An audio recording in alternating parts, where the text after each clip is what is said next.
జిల్లా వేములవాడ సిరిసిల్ల లాంటి ప్రాంతంలో ప్రధానంగా భవన నిర్మాణ కార్మికులు ఎదుర్కొంటున్నటువంటి సమస్యలు మేము గతంలో కూడా ఎంఆర్ఓ గారికి కానీ ఆర్డీఓ గారికి కానీ లెటర్లు పెట్టడం జరిగింది, కలెక్టర్ గారికి కానీ లెటర్లు ఇవ్వడం జరిగింది. కానీ ఉష్కెకు ప్రతిరోజు మొరానికి పర్మిషన్ ఇవ్వాలన్నప్పటికీ దాన్ని కాలయాపన చేసినటువంటి పరిస్థితులు కనబడతా ఉన్నాయి. ఇలా ప్రజాపాలనలో ఇంద్రం మిల్లు రావడం జరిగింది. ఇంద్రం మిల్లు కనీసం చూస్తే మన వేములవాడలో ఎడ్ల బండ్ల మీద కూడా కేసులు చేస్తామనడం జరుగుతూ ఉంది. ఇలా ప్రధానంగా ఇక్కడి సంపద ఊళ్ళున్నటువంటి ఉష్కెను ఇలా దాన్ని కనీసం ఎడ్ల బండికి కూడా తీసుకునేటువంటి పరిస్థితులలో ఇలా ఎవరిస్తూ ఉన్నాయి రాష్ట్ర కేంద్ర ప్రభుత్వాలు. ఇలా ఎవరి సంపద ఊళ్ళల్లో ఉన్నటువంటి ఉసుకే ఎవరిది అని అడుగుతా ఉన్నాం. ఈ ప్రజల కోసం ఇలా ప్రజల బాగోగు కోసం కొత్త కొత్త స్కీములు పెడతా ఉన్నారు. ఇందిరా మిల్లు అని ఇతర ఇప్పుడు ఇండ్లు నిర్మాణం జరుగుతూ ఉన్నాయి.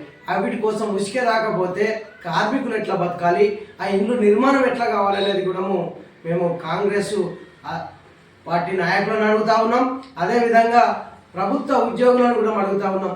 ఇలా ప్రభుత్వంలో ప్రజల కోసం పనిచేసే అధికారులు ఇలా కొత్త కొత్త ప్రభుత్వాలు మారుతా ఉన్నప్పటికీ ఇలా బీఆర్ఎస్ పార్టీ వచ్చిన కాడికెళ్ళి ఈ ఛానళ్ళు ట్రాక్టర్ మీద ఇలా ప్రధానంగా చూస్తే ఆ పర్మిషన్లు ఇలా ఉసుక మీద పెనుభారం మోపుతూ 300 ట్రిప్ ఉసుక వచ్చేది ఇలా 3000కి వచ్చింది. ఇలా ఇంటి యజమానులు కానీ నిరుపేద కుటుంబాలలో ఉన్నటువంటి వాళ్ళు ఒక ఇల్లు నిర్మించుకోవాలంటే ఎంత పెనుభారం మారుతుందో అది రాష్ట్ర ప్రభుత్వాలు ఆలోచన చేయాలి.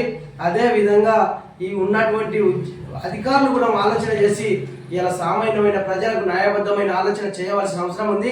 లేని వేళలో ఏఐటీసీ జిల్లా కార్యదర్శిగా భవన నిర్మాణ కార్మిక సంఘం జిల్లా కార్యదర్శిగా పెద్ద ఎత్తున ఆందోళన కార్యక్రమం చేస్తామని ఈ సందర్భంగా తెలియజేస్తా ఉన్నాం. ప్రతిరోజు ఉష్కకు మొరానికి పర్మిషన్ ఇవ్వాలి. అదేవిధంగా ఎడ్ల బండ్లను కూడా దాన్ని వీటికి అనుమతులు కల్పించాలనేది కూడా తెలియజేస్తా ఉన్నాం. లేని వేళ పెద్ద ఎత్తున ఆందోళన కార్యక్రమం చేస్తామని ఈ సందర్భంగా తెలియజేస్తా ఉన్నాం.